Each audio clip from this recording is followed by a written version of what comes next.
আসসালামু আলাইকুম। সবাই কেমন আছেন? আশা করতেছি ভালো আছেন। আল্লাহর রহমতে আমরাও ভালো আছি। এই তো অনেক বছর পরে এই খেলাটা আমি দেখলাম, ব্রিং খেলা। আবার আমাদের দেশে মার্বেলও বলে। তো মার্বেল খেলা বলেন আর ব্রিং খেলা বলেন, একই কথা। তো বাহিরে বের হয়েছিলাম, আমার বাসার সাইডেই কিন্তু টিন সেট বাসা আছে। বাহিরে বের হওয়ার পর দেখি ওরা খেলতেছে। তারপর আমি ভাবলাম একটু ভিডিও করি, ক্যামেরা বন্দি করি, কারণ এই সব খেলা সচরাচর দেখা যায় না। কারণ এসব শুধু গ্রামের বাচ্চারাই খেলে, শহরের বাচ্চারা কিন্তু এসব খেলা বুঝেই না আর এগুলো চিনে না। যাই হোক, বলতেছে আন্টি তুমি কি করবা, ফেসবুকে ছাড়বা না ইউটিউবে ছাড়বা? তারপর আমি বলছি দোনো জায়গায় ছাড়বো। বলতেছে তাহলে ভিডিও করো, সমস্যা নাই।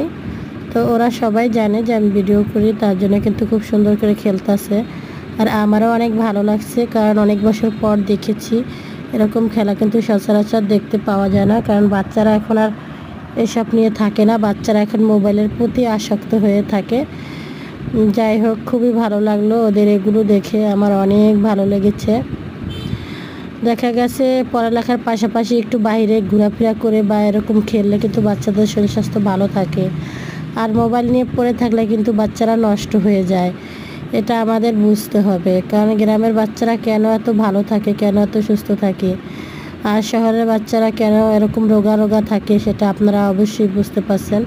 কারণ ঘরে বন্দি থাকে আর শুধু মোবাইল টিপে, তার জন্য শহরের বাচ্চারা এরকম। আর গ্রামের বাচ্চারা মাটি চুটি দিয়ে খেলা করে, খুব ভালো লাগে আলহামদুলিল্লাহ।